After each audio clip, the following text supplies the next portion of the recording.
박근혜 대통령은 지난 주말 청와대 주요 수석과 비서관을 경질했습니다. 비서실장, 안종범 수석, 그리고 이른바 문고리 3인방도 18년 만에 박 대통령을 떠났습니다. 앞으로 또 총리는 물론이고 장관들도 상당수 교체가 예상이 되는데요. 정치권은 특검에서 거국 내각으로의 해법을 찾고 있지만 좀처럼 실마리가 찾지 못하고 있습니다. 새누리당 이상희 대변인, 더민주의 박용진 의원과 함께 이야기를 나눕니다. 어서 오십시오. 네, 안녕하십니까. 자, 최순실 씨 검찰 출석 모습 어떻게 보셨어요? 박 의원부터. 글쎄요, 많은 국민들이 참담한 심정으로 저 모습을 지켜봤을 텐데요. 일단 저는 지적하고 싶은 것이 도대체 검찰이 무슨 생각으로 지금 이 최순실 씨를 대하고 있는지, 이 사건을 다루려고 하는지 고민이에요. 적어도 국기문란, 지난번에 정윤회 씨 문건 유출 사건을 두고 대통령이 규정한 겁니다. 청와대 문건 정도만 밖에 나가도 그 국기문란이라고 했단 말이에요. 근데 이게 청와대 문건 정도가 나간 게 아니라 국정농단의 한 복판에 서 있는 국기문란 중대 피의자에 대해서 검찰의 수사 태도는 문제가 있다. 이거 아마 많은 국민들이 이 맞춤형 수사, 주문형 수사에 그치려고 그러는 거 아니냐라고 하는 의구심을 가지고 저도 지켜봤습니다. 저도 출두 장면을 살펴봤습니다만 상당히 참담하죠. 장작력인가요? 제가 확실한 기억이 나지 않습니다만 권력이라는 것이 무엇이냐 이렇게 물으니까 칼 끝에 묻은 꿀과 같다라는 그런 얘기를 했습니다. 달디다는 꿀을 먹게 되면은 잘못 먹게 되면은 그게 취하게 되면은 자기 자신이 해치는지 모르고 그렇게 달디다는 꿀맛만 찾게 되더라는 그런 얘기인데 측근이라는 것은 그렇습니다. 대통령의 측근이라는 것은 숙명처럼 가져가야 될 뭔가들이 있거든요.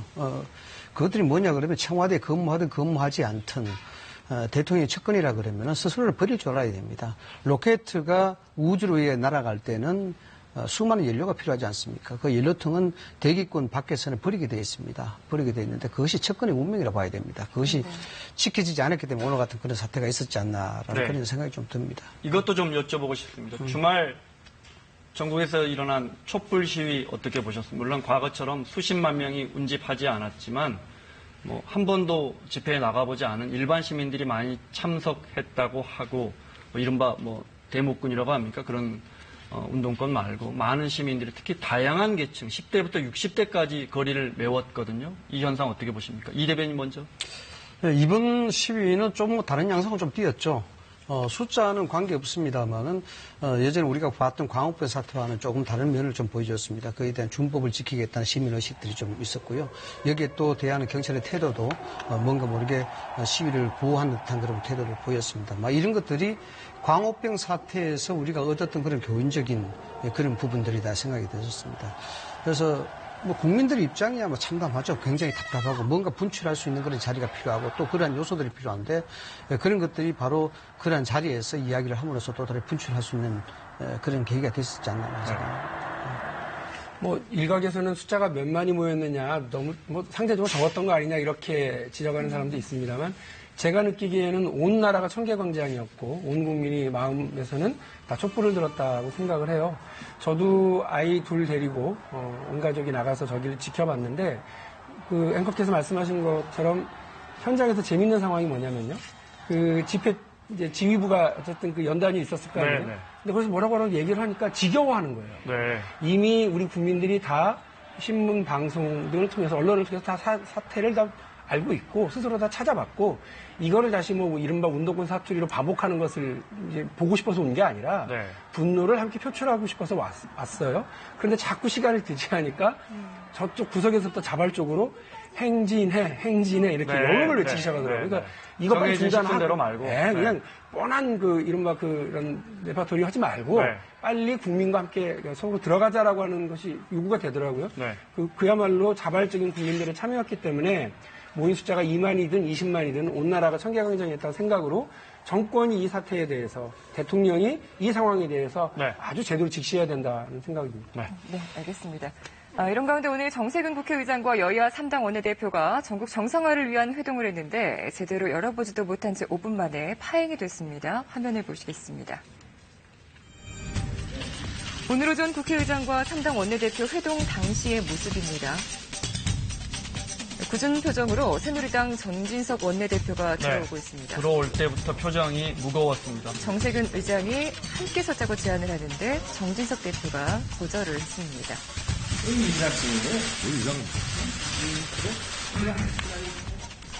의장님, 제가 좀 말씀 좀 드리겠습니다. 어저께 저희 당에서 야당이 제안한 거국 국민 내각 안을 대통령께 건의드렸습니다. 그런데 그 이후 즉각 나온 야당의 반응을 보고 참으로 놀랐습니다. 일고의 가치가 없다, 꼼수다, 도대체 어떻게 하자는 겁니까? 야당 측에서 먼저 제안한 모든 제안을 전국적으로 예외 없이 수용했는데 그 즉시 다 걷어차버린 이유가 뭡니까 도대체? 국정을, 나라를 어떻게 하자는 겁니까? 대통령 끌어내리겠다는 겁니까?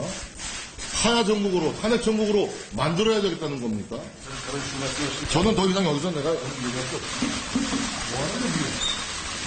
반성을 없이 오자마자 정치용이세요? 정치용에서 누가 먼저 했어?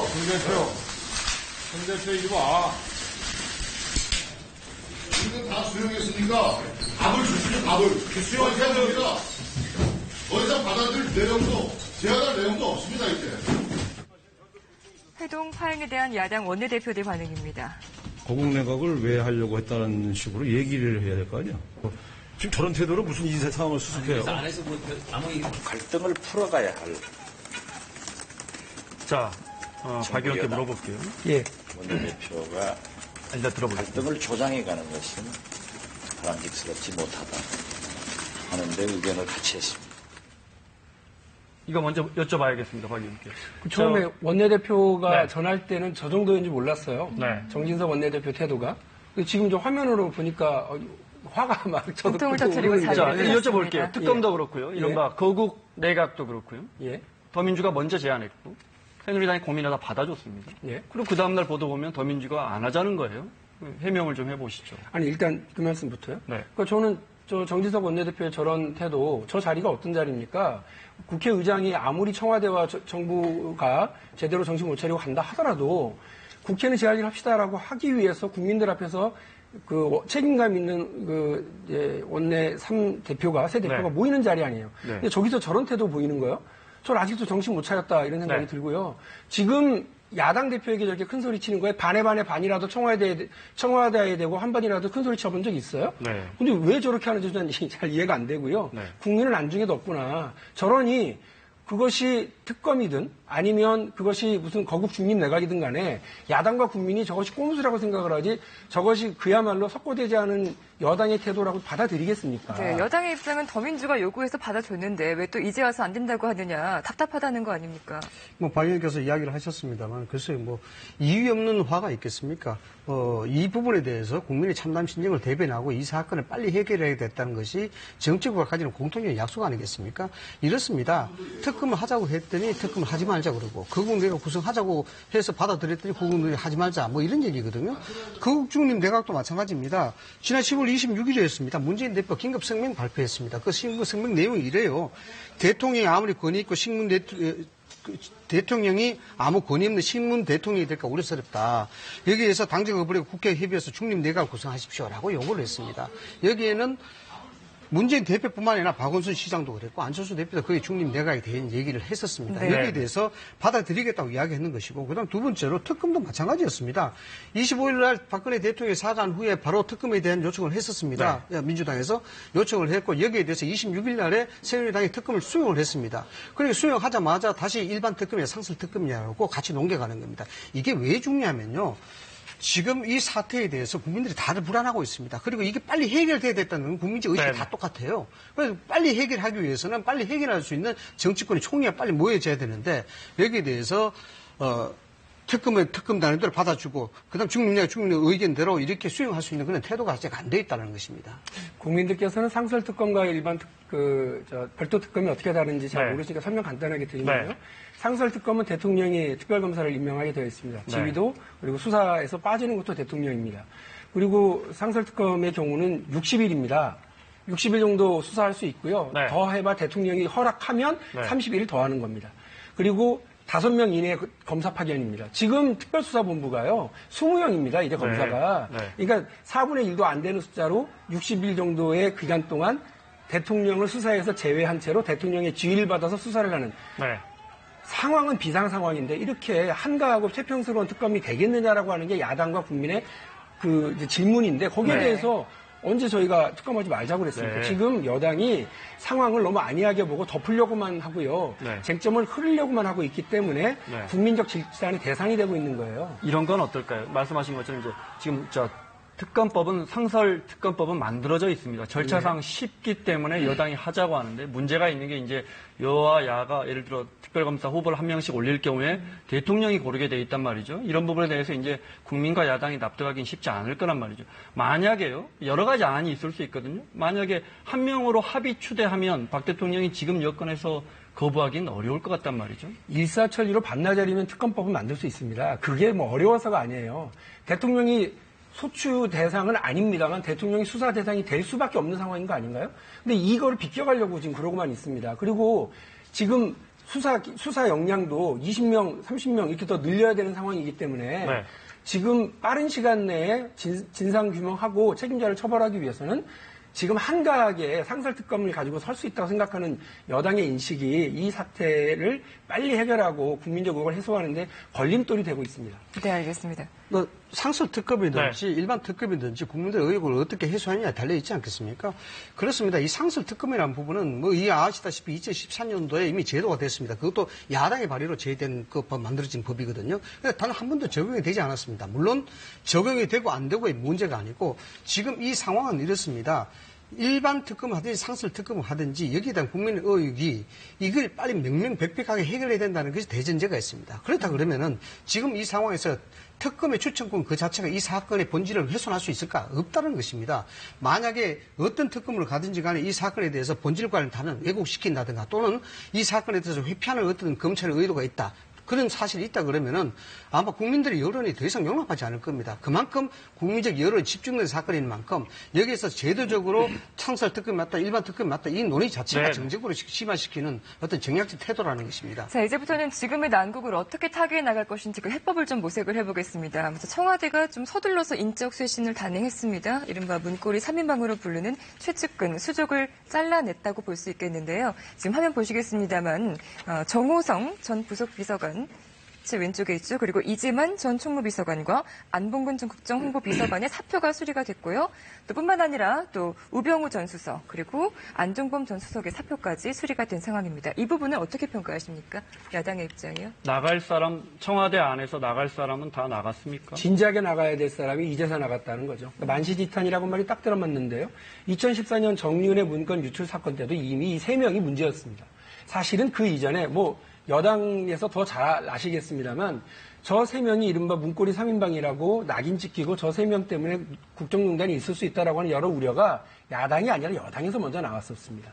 그리고 저분들에 대해 이야기가 가장 국민적으로 논란이 됐던 게 바로 앞서 말씀드린 정윤회 문건 유출 사건이었거든요. 그때 이미 정리했어야 되죠. 그리고 우병우 전 수석과 관련해서도 이미 국정농단의 한복판에 우병우 수석이 있고 이분 때문에 대통령이 여러 의혹에 휩싸일 수밖에 없었는데 계속 보호했단 말이에요. 누가? 대통령이요. 그러니까 너무 늦었고요. 지금 이 상황까지 오게 된 것 때문에 온 국민이 지금 이 혼란과 고통을 좀 당하고 있는 거 아니겠습니까? 네. 대통령 통치권 중에서 가장 중요한 게 인사권입니다. 거의 100% 중에 80, 90% 차지하는 것이 대통령 인사권입니다. 그 인사권을 통해서 사실상 대통령 통치가 이루어진다 해도 관해 아닌 것입니다. 이 인사권이라는 것은 자율적으로 대통령이 개별적으로 행사했을 때 사실상 통치권이 있을 수가 있는 것이죠. 이미 대통령 통치권은 측근 3인방을 여론에 의해서 또 이 사건을 위해서 내쳤다. 이 부분은 대통령 인사권이 이미 자율의 단계를 넘어서 타율로 들어섰다는 것입니다. 이게 뭐냐면은 대통령 권의 상실인 동시에 지도력 상실을 의미하는 것입니다. 다시 덧붙여서 말씀을 드리자 그러면은 대통령이 측근들에 대한 사표를 받고 안 받고 청와대의 핵심에 대한 사표를 받고 안 받고는 굉장히 전략적으로 고려하는 부분이 대단히 많습니다.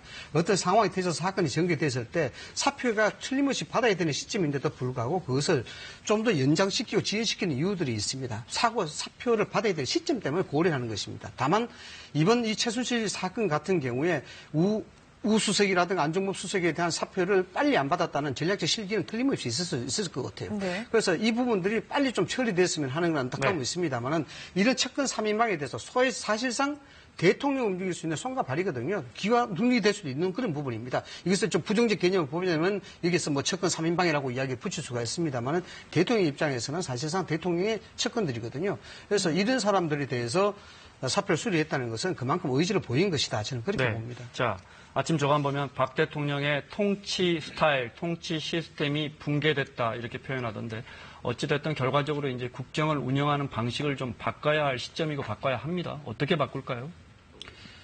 통치 시스템이라는 것은 사실상 어느 정권이든지 대통령이 가지고 있는 성향 그리고 대통령이 가지고 있는 철학 이 가치에 대해서 달라집니다. 청와대는 바깥에서 생각하시는 것 같이 그렇게 제도적이라든가 아주 법적으로 뭔가 규격화되어 있지 않습니다. 사실 인사 같은 행위만 보다 하더라도 대통령이 청와대 인사는 매뉴얼이 없습니다. 그 매뉴얼에 따라 하는 것이 아니고 대통령이 있는 가치와 철학에 따라 행동하고 거기에 따라서 일이 집행이 되는 것입니다. 이번 사흘강의를 통해서 사실상 통치 시스템 이 부분은 이미 탄핵이냐 하냐냐 이런 얘기가 나오고 있는 상황이고 중립거국 내각이라는 얘기 나온 상황입니다. 그래서 이 부분에 대해서 통치력을 발휘할 수 있는 그런 가능성 이런 부분은 굉장히 희박해졌다고 봅니다. 그래서 이 부분은 정치권이 총체적으로 총리를 하듯서 정말 정치적 당락적인 차원보다는 국민을 위하고 국정을 위하는 태도로 같이 협치를 해야 되는 부분이 충분히 있다고 제가 여쭤보는 건 당장 오늘 아침부터 박 대통령이 상의할 사람이 청와대 안에 있냐는 거죠. 글쎄요. 근데 저는 대통령의 지금의 대통령제 문제와도 맞닥뜨리는 문제라고 보거든요. 그래서 시스템의 문제, 통치 구조에 대한 문제는 뭐 개헌과 맞닥뜨릴 수밖에 없고요. 다만 지금 박근혜 대통령의 이제 문제와 관련해서는 글쎄요. 지금 이 사태의 심각성을 제대로 알고 계시는지도 약간 의문입니다. 너무 안이하게 상황을 보고 있는 거 아닌지. 그렇기 때문에 혹시나 내가 이 상황을 관리할 수 있다라고 생각하시는 건 아닌지 약간 걱정스러워요. 네. 지금은 보면 이 인사 조치도요 상당히 한 발 늦은 대응이라고 저는 보고 있거든요. 박근혜 대통령 스스로가 판단하고 그것을 이끌어내지 못하면 지금은 주변에 누가 있는다고 한들 어쩌겠습니까? 지금 대통령 주변에 뭐 석박사가 없습니까? 대통령 주변에 경제 관료들이 없어서 지금 이 난국이 만들어졌나요? 그게 아닙니다. 대통령 스스로의 문제예요. 근데 대통령이 지금 이 상황에 대해서 발빠르게 움직여서 사태를 해결하는 게 아니라 너무 아주 일반적인 프로세스에 의해서 뭐 당의 상임 고문들 얘기 듣고 그 다음 날은 뭐 국가 원로라고 하는 분들 제가 볼 때 거기서 쓴소리 하실 분도 거의 없으시던데 그분들 모아서 말씀 듣고 그것도 8분 모아놓고 1시간 들었다는 겁니다. 네. 무슨 얘기를 했겠어요? 한 사람당 5분에서 3분 얘기했을 건데 시중의 여론이나 제대로 반영했겠습니까? 지금 대통령이 이 상황을 대하는 태도가 아니한 것 아니냐라고 하는 우려심이 저는 많이 들어요.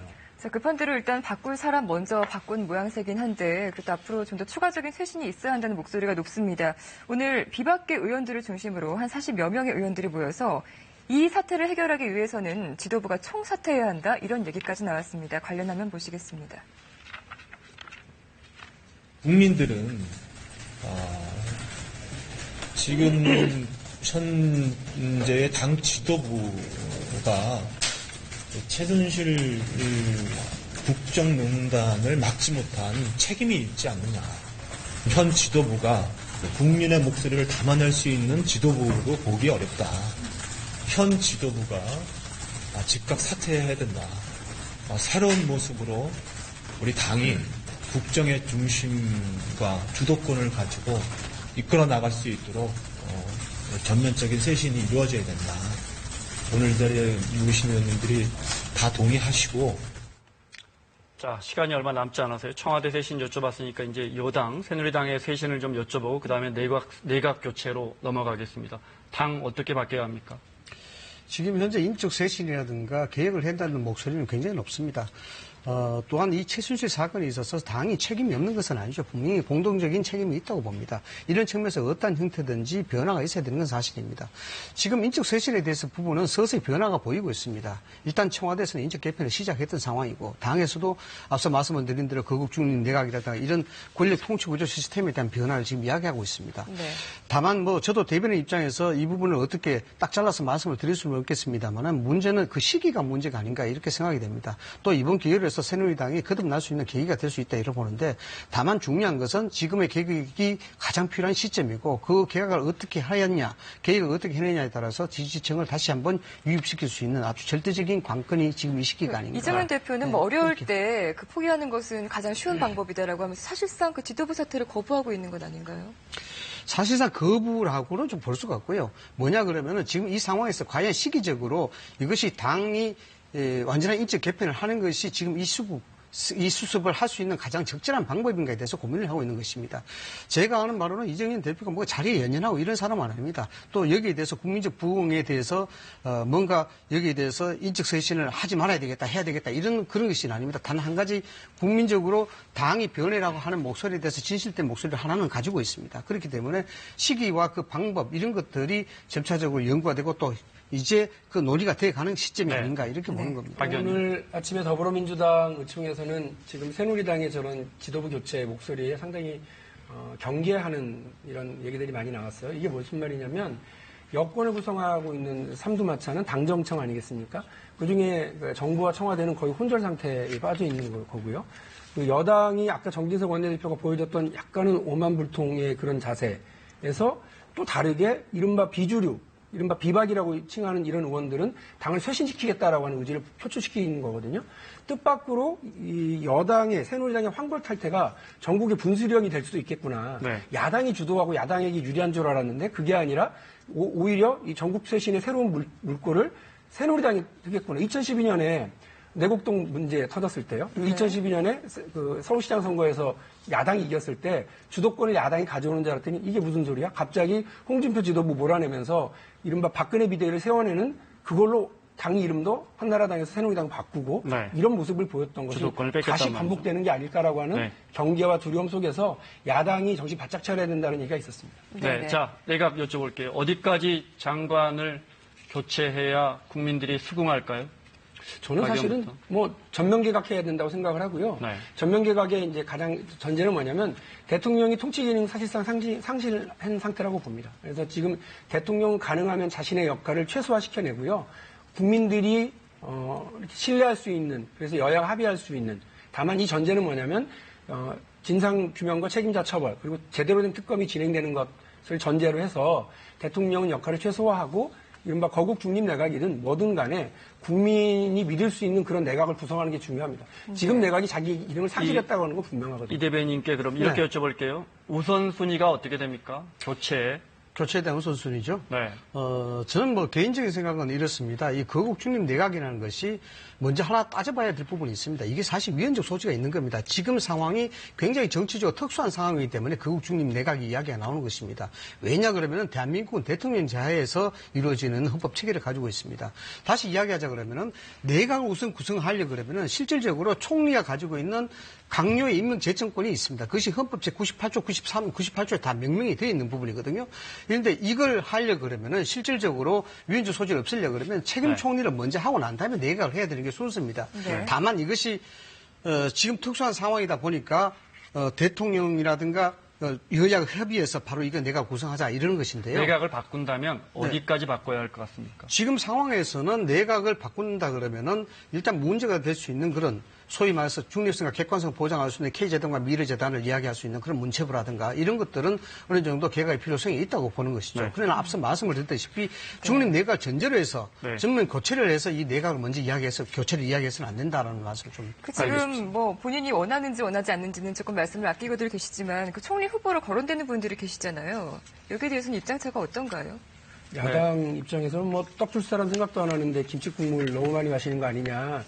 대부분 다 네. 야당 쪽 분들 인사를 이렇게 거론하셨더라고요. 네. 별로 적절치 않은 것 같고요. 김종인 전 지금은 대표, 네. 그렇습니다. 지금은 손학규 전 대표. 네. 진상 규명 책임자 처벌이 이제 우선되는 속에서 그러면서 국민적 합의를 형성해 나가고 신뢰할 수 있는 내각을 구성하는 것이 우선이거든요. 네. 근데 벌써부터 뭐 그 이른바 방탄 내각 그다음에 그 야당 인사들 데려다가 이렇게 입막음하려고 하는 그런 정도 면피성 내각 이건 뭐 적절치 않다고 생각을 합니다. 그래서 총리로 거론되는 분들도 아직 이 부분과 관련해서는 부정적인 뉘앙스였던 걸 제가 알고 있습니다. 알겠습니다. 먼저 이 사건 시간 때문에 죄송합니다. 예. 저 새누리가 여러 경로로 이미 박 대통령에게 김병준 교수를 추천했다는 보도가 나오고 있습니다. 이제 마무리를 해야 하는데 수습을 해야 할 거 아닙니까?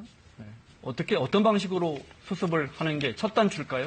저는 이 사건의 발단도 박근혜 대통령이고 이 사건의 해결 지점도 박근혜 대통령이라고 봅니다.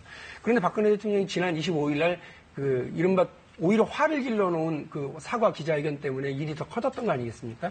지금은 대통령이 뭘 감추고 뭐를 이렇게 무마할 수 있다고 생각하지 마시고 다 내려놓으셔야 된다고 일단 생각을 합니다. 그리고 본인이 해야 될 마지막 1년 4개월의 최소한의 역할에 대해서 고민하시고 국민 앞에 솔직하게 그리고 본인 스스로가 수사를 자청하겠다고 하는 그런 태도를 보이지 않으면 한치도 앞으로 못 나갈 수밖에 없다고 생각을 해요. 네, 이 대변인. 지금 박근혜 대통령이 내려놓지 않았다 그러는데 거의 다 지금 내려놓는 상태입니다. 지도력에 대한 부분은 이미 상실된 건 마찬가지 아니겠습니까?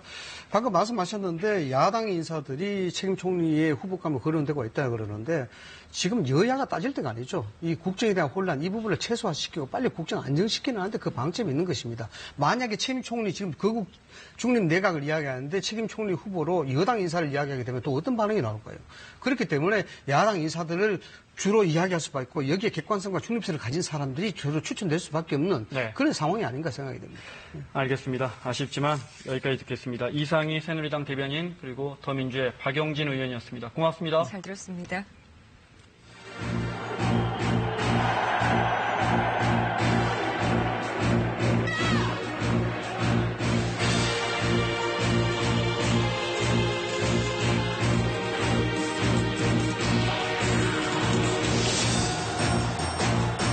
너무 참담하고 절망스럽고 우리나라가 왜 이렇게까지 됐나 너무 슬프다는 생각이 듭니다.